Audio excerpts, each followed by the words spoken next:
every white or non-black or non-Muslim or Arab woman I talked to told me, oh, they're really aggressive. The men are really aggressive. I'm really nervous. So I just came in expecting like, oh my God, they're going to be ripping, hitting on me. And like, I can't wear certain clothes. I can't, I'm just so.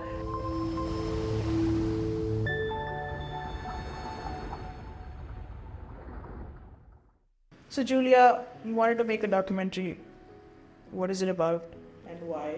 At first, I wanted to make a documentary interviewing my mom, who's a drug addict, and who's been a drug addict my whole life. And I wanted to interview her because I just think she's a character. I feel like when there's a lot of commentary, or I just see a lot of drug addicts, and they're more like you feel sad for them, or they're more like helpless. And like the addictions really consume them to the point where, it distorts who they really are. And my mom's not like that. So for me, I just felt like she's a good drug addict to like put in the universe, so that like if other people have drug addicts like that, where I actually don't mind her on drugs. It's her as a person that I think is awful. So that was just something that I was just thinking about. And at the time I was taking care of my niece and nephew. So I hadn't seen my mom in 15 years. We have no relationship. So I was like, oh, it would be cool if like the first time I see her, it's me interviewing her. And so started with that. And then I had the footage from that, and people were like, you need more. There's more to this story. So then I included some of my own personal issues. And then they were like, your nephew is interesting as well. So then it became me, my nephew, my mom, the Silicon Valley, tech, like all of it. So it's kind of a little bit of that, but it's essentially following my journey as an adult and my nephew's journey becoming adult, and how we've processed growing up in Silicon Valley in our family, and the different dynamics, so to speak, of what it's like processing the trauma that we've experienced. What was the exact moment you realized you needed to make this documentary? When I first decided, I didn't think it was a documentary. I was just like interviewing Ringo, who's my mom. I call her by her last name. Her last name's Ringo. So I was interviewing Ringo, and I was essentially just had a bunch of different interviews. At the time, I was also like, I was not working in tech, and I just had a lot of time to kind of focus and dedicate to my family, who it was like kind of chaotic because my sister was sick, and I had my niece and nephew with me, and we're traveling in a different country every month. And then so then once I got a job at TikTok, and then I just stopped interviewing people, and then I moved to Seattle, and I was so depressed. I had like a stroke, lots of crazy stuff happened to me in Seattle. And then when I was like thinking about joy, like I think it was like almost a year to the day, it was like May 2024, a year to the day when I first started recording Ringo. I just was like, yo, let me look at all those footage. Let me see what's there. Like, is there something there? What, you started recording her again? No, I just started to look back at the footage because I recorded her and I didn't look at the footage. I just like left it there because it was just like, it was just a moment of time. Let me record. I think it started just like with me trying to explain to my niece and nephew where we come from, and like why their mom and I both have struggles is because of the way we were raised by this woman. And then but it was kind of dark and heavy. So I was just like, let me leave that there. And then I looked back at a year later. So I did it in 2023. A year later, it took me to actually look at the content, because I interviewed her, but I didn't look at it. So then I was like, maybe I can make something happen. It was all shot on my phone. It's ugly, ugly content, but it just felt very real. And that was what I was going for, like authentic, real exploration, so to speak. And then I just started to play with it, learned like all different types of like how to edit it, and learning from different editors. And so that's kind of how it became a project where I got energy from. Slowly I started to feel good engaging with it. What scares you the most about sharing this part of your life with the world? Nothing really scares me at this point. I think I'm in a really good stage in my life where I'm old enough to like not care, but I'm young enough to still be able to do stuff.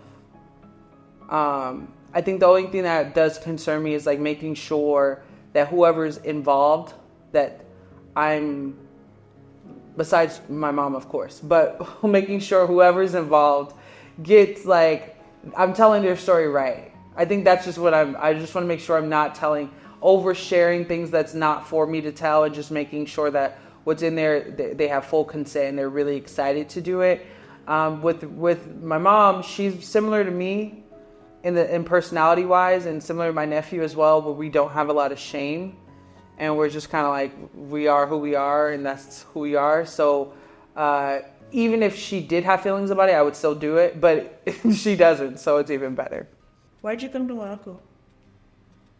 Why did I come to Morocco? So I am in Morocco for a bunch of reasons.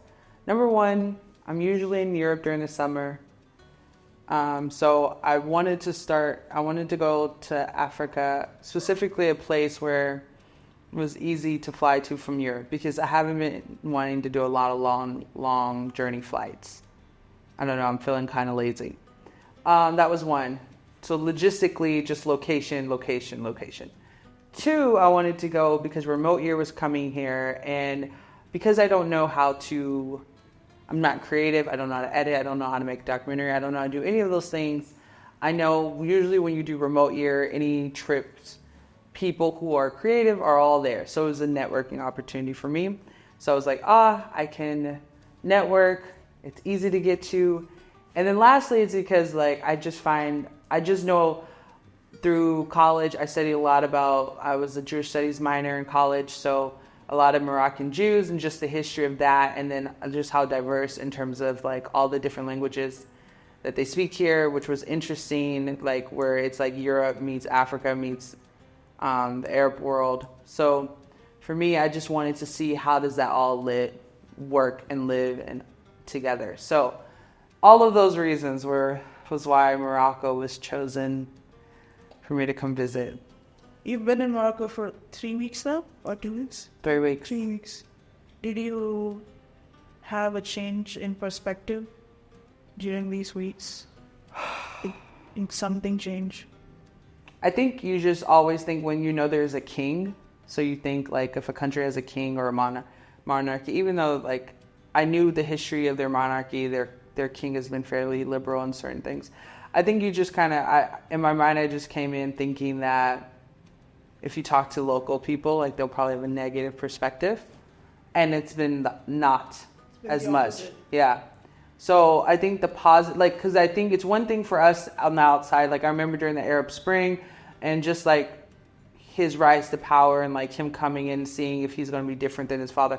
I was all aware of that, but it's me as an American looking in, studying in my textbook, not really going there. And so being able to talk to people and get different perspective of what they think about him has been very insightful. So I think to me, and that's why I usually travel. Like I want to know the people. I want to know, I'm a history person, so I want to know how the historical stuff, the landscape, like impacted certain places. And so that's been the biggest like takeaway for me, and how him even being somewhat moderate on certain issues, or even more progressive, whether it be for women's rights or even his stance on Israel, how it's very different from the rest of the Arab world, and how just that impacts the people and the culture here. So every person, I will be very specific when I describe them, every white or non-black or non-Muslim or Arab woman I talked to told me, oh, they're really aggressive. The men are really aggressive. I'm really nervous. I felt uncomfortable. That was the thing that I always heard from travelers. And these are travelers, not like just regular people who like to just go on vacation.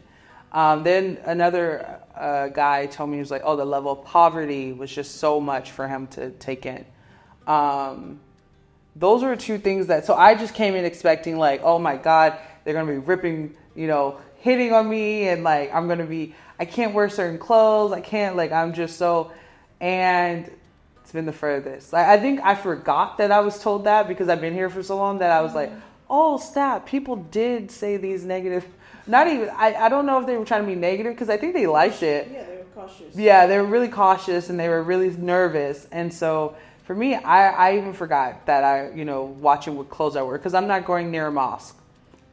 So I haven't been there. So I've been like wearing what I normally wear. And then the nightlife here is wild. So I really enjoy the nightlife and I did not expect them to party like they do. What do you hope people will take away from watching your journey unfold? Also, while you making this documentary and about the stuff that you were talking about in your documentary? What do I hope people will take from this? I think there's a lot of things that I hope. So because I'm touching on tech, I'm touching on trauma, I'm touching on family dynamics, I'm touching on mental health, like all of it. So I feel like there's a lot of different things that I'm touching on, but mostly I think in the process of making I have no experience. I'm not a naturally creative person. I have no experience in any type of writing, any type of editing, any type of recording. Like, I don't even like to really post on my own Instagram. So even like doing this, YouTube is not what I want to do. So I think if people can just see like, hey, you really can do anything because I'm just doing random stuff and trying to make it work and trying to tell a story that I've never done or told a story before, ever, especially in this way. So I think the process of just watching me do it, whether you engage or connect to the content or not, like it's just cool because it's like someone who really does not have any experience doing something, trying to share and bring people along on that journey. I'm just engaging in that. So I think people can take that away. Just like, oh, if this loser can do it, I can too. So that's always a good vibe, to be encouraging in that way.